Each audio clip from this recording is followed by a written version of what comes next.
السلام عليكم ورحمة الله وبركاته. وأنا سلامي أصحاب تعليقن كوردن ميل كستا أجرنتان سلامك بعدي وقال كنا ما تحوك السابسيين قصة سنغافور iyo waqti xaadirkan dhaqaalaha caalamka halkii ka taagan tahay iyo dagaalkii labaad ee adduunka marka laga soo dhamaaday Singapore xaalkay ku sugnay hadaba muuqaalka waxba iga hor dhicmaayay ee daawasho habboon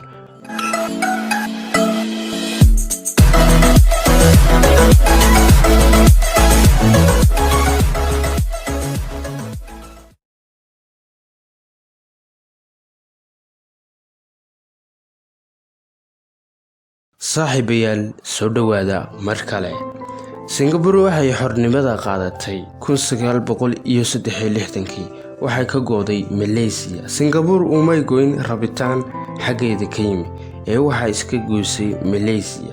sababta ay Malaysia iska goysayna waxa ay ahayd Singapore waqtigaas waxay ku jirtay xaalad tii ugu xumeed bay ku jirto nadaafad darrada shaaracyada Singapore ay ka muuqdeen nadaafadooduna aad bay u liigatay dadka Singapore halkaas markay nadaafadeeda ka aragteen hoos u liigato ayay iska goysay Malaysia. hadaba markii Malaysia iska goysay Singapore waxay u doorteen hogaamiyaha Lee Kuan Yew. markii Singapore ka gooday Malaysia Lee Kuan Yew aad buu uga murugooday bale waxa media laga sii daayay isagoo ooyayaba ilma aawadii muuqaalkii media laga sii daayayna waa kan.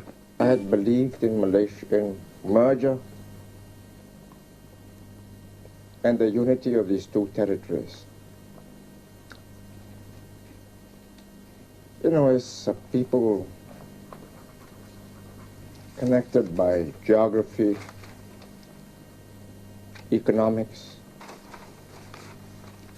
and ties of kinship, would you mind if we stop for a while? isagoo aad uga murugaysan runtii mushkiladaha iyo xaaladdu halkay marayso dalka taladiisa loo dhiibayna oo xaaladdu ku sidan yahay waqtigaasna Singapore aad bay u yaray tirada dadka ku noolina waxay gaadhayeen 2 milyan oo qof oo kaliya ah. waqtigaas baaxadda dalka marka la isku geeyo celis aan wuxuu gaadhayay 685 ayuu gaadhay. waqtigaas waxa la sheegaa Singapore inay ciida ka soo dhoofsan jirtay iyo biyahaba wadanka Malaysia ee jaarka ahaayeen halkaasina biyaha ka soo dhoofsan jireen iyo ciidaba amuudan wax lagu beero halkaas ayay ka soo dhoofsan jireen reer Singapore. Lee Kuan Yew markuu arkay dhibaatooyinka meesha yaala Singapore dhex yaala in aad u xumiyeen faqriga iyo nadaafad darrada waxa ay waqtiga ka muuqdeenba wadooyinka iyo shaaracyada Singapore ayay ka muuqdeen dalka dhismihiisuna aad ayuu liitay Singapore. hogaamiyaha Singapore Lee Kuan Yew weeye wuxuu go'aansaday ama inuu dalku ku noolaado nolol wacan ama inuu dalku oo ka baabao khariirada caalamka ee baabaanba labada choice ayuu dadka hortooda soo dhigay. Lee Kuan Yew wuxuu go'aansaday in Singapore ay ka baxdo duruufaha adag ee isdhisto. go'aanka markay wada qaateen iyadoo shacabkii waxa dhacday hadaba shuruuc iyo sharci adag ayuu dadkii soo adhigay.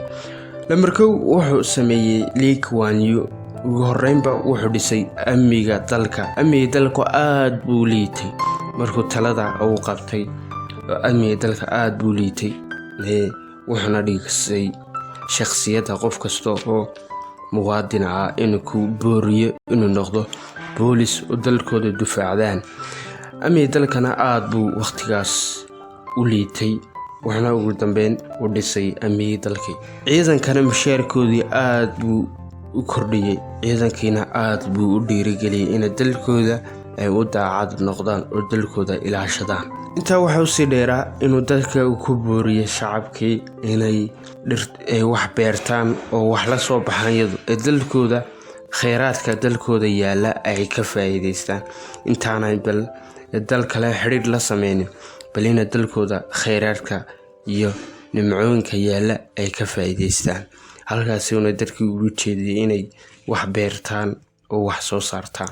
intaa waxa uu si raacsanaa Lee Kuan Yew go'aanadu qaatay oo dadka ku maamulayay corruptionka marka la eedo dhanka musuqmaasuqa Singapore haba yaraatee uu ka jarayba musuqmaasuqa dalka 8aad bay ka gashay caalamka Singapore 2017 waxay ku jirtay dalka 8aad ee caalamka musuqmaasuqa jaray haddaynu ku sii socono go'aanadii Lee Kuan Yew iyo sida uu dhisay Singapore waqtigaas waxa ku noolaa 3 qowmiyadood qowmiyadahaas waxay kala qaybsan yihiin Hindus, Chinese, Malay kala diimayeen way cunsuriyeen jireen way islayn jireen markuu arkay xaaladdu halkay marayso inay wixii kale oo dhan ka xun tahay oo bulsho dhan oo kala diima oo kala fikra oo 3 qowmiyadooda sidaad u midaysid aad bay u adag go'aan buu gaadhay in shuruucda dalkan uu ku daray cidna cid inaanay kala saarin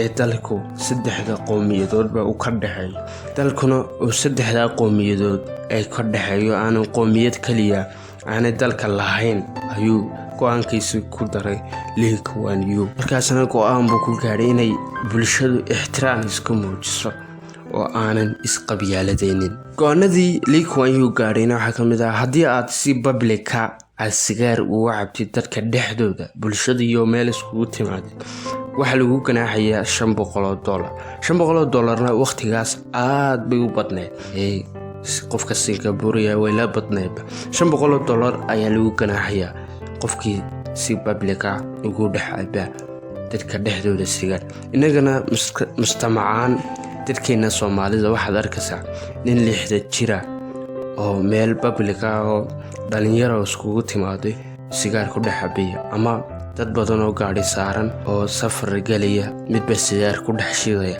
ixtiraam basi maayo dadka meesha saaran sigaarkana halistiisa aad bad u wada garanaysaa ixtiraamkana alla barto shuruucda dalka Singapore si siman baa loo simay ama taajir ahaado ama faqiir ahaado si siman ayaa loo simay laakiin Lee Kuan Yew wuxuu soo saaray ina sharciga la fuliyo ina go'aan la qaataa way fududahay buu yiri Lee Kuan Yew balse sidii loo fulin lahaa waxay u baahan tahay ficil ina kii yaraa lagu fuliyo iyo kii weynaaba sharciga dalka lagu fuliyo hadduu ka tallaabsado sharciga dalka ina lagu fuliyo kii yaraa iyo kii weynaaba ayuu go'aankaas ayuu soo saaray Lee Kuan Yew waxa kale oo uu dhisay Lee Kuan Yew shakhsiyadda qof kasta oo Singaporean dhanka waxbarashada wuxuu diray dhalinyaro da'yara dalka dibadiisa sida aqoonta Yurub taalay waqtigaas ay u soo dhoofiyaan sida wadanadii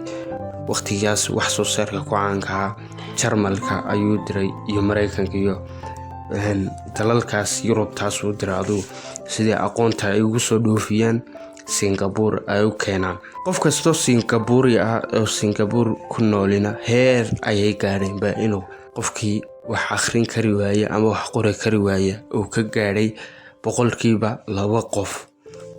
qof kasto Singaporeana shakhsiyadiisa iyo dhanka aqoonta aad buu uga dhisay Lee Kuan Yew wuxuu ku daray horumarka uu sameeyay application ee dadku la soo degi karaan markay dawladda waxa uga baahdaan adoo gurigaaga fadhiya ayaa applicationka la soo degaysa fariin u bad u diraysa dawladda hadaad dhul laga qaaday ama wax lagu sameeyay dawladdu bad applicationka u diraysa waxa laalo waxaad u baahan tahay dawladda ayaa ku qabanaysa haddana dabaynta kaga nimaano Lee Kuan Yew waxtarka uu sameeyay Singapore hadaba waqti xaadirkan Singapore xagay ka jirtaa caalamka dhaqaalaha hadaba waxaan u gadagali doonaa muuqaalka qaybtiisa labaad waxay ahayd qaybta koowaad waxay ku saabsaneen aasaaskii iyo sidii loo aasaasay Singapore horaana loo yiri baahidu hooyada hal abuurka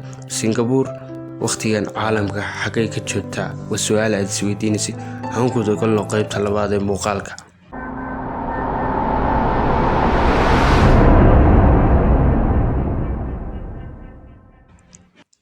asal ahaan Singapore waa wadan jasiirad ah oo ku yaala qaaradda Aasiya waxayna ku taalaa dhanka koonfureed ee qaaradda Aasiya Singapore iyo Malaysia waa laba wadan oo jaar ah waxaana u dhaxeeya gacan biyood aad u yar oo labada dal kala gooya oo Singapore-na xuduud u ah.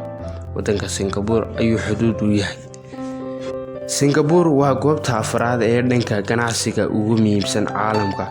Dekedda Singapore waxaa lagu tiriyaa inay tahay dekedda shanaad ee caalamka ugu dhaqdhaqaaqa badan. Dadka Singapore ku nool waqti xaadirkan waxaa lagu qiyaasaa ilaa 30 milyan oo qof, waxaana iskugu jiraan sidaan soo sheegnay dadyo kala duwan: Hindus, Chinese iyo Malay. 42 dadka ku nool jasiiradda Singapore waa ajnabi. Waqooyiga dhulka Singapore waxa uu ka kooban yahay jasiirad weyn oo weheliyaan 62 xaglo oo kale. Tan iyo madax bannaanidii Singapore dib u soo kabashadii dhul ballaaran ayay Singapore la wareegtay. Dhulka la wareegtayna wuxuu gaadhayaa 130 mitir ilaa 130 mayl ilaa 50 mayl oo laba jibaar ah. Ayay dhul ballaaran ayay haysataa Singapore waqti xaadirkan. Sanadkii 2017 dalka Singapore xilka madaxtinimada waxaa ku guuleystay haweeney muslimada oo la dhaho Halima Yacob. Halima Yacob waa haweeney 63 jir ah weeye, waxayna iska dhalay haweeneydan imika talada Singapore haysa aabe Hindus ah oo ka soo jeeda qowmiyadda Hinduska oo muslimiinta ah iyo hooyo Malay ah ayaa iska dhalay. Halima Yacobna waxay noqotay madaxweyne toddobaad ee Singapore soo mara, imikana talada Singapore-yada haysa. Waana haweeney muslimada oo xijaabkeeda haysata, xijaabkeedana ku dhegan. Waa haweeney ku dayasho mudan oo in lagu dayada mudan haddii ay dhacdaba tusaale ahaanba inuu qof Soomaaliya waddanadaas qaaradda Yurub, Aasiya uu ka noqdo madax, inuu xijaabka iyo diintiisa Islaamka uu ku dheganaado si kasta oo loo cadaadinayaba. Haddaba intaas ayayn ku soo gabagabaynaa taariikhda Singapore. Haddaba maxay ka faa'iidi karnaa? Bal waxaan ka faa'iidi karno aan u guda galno.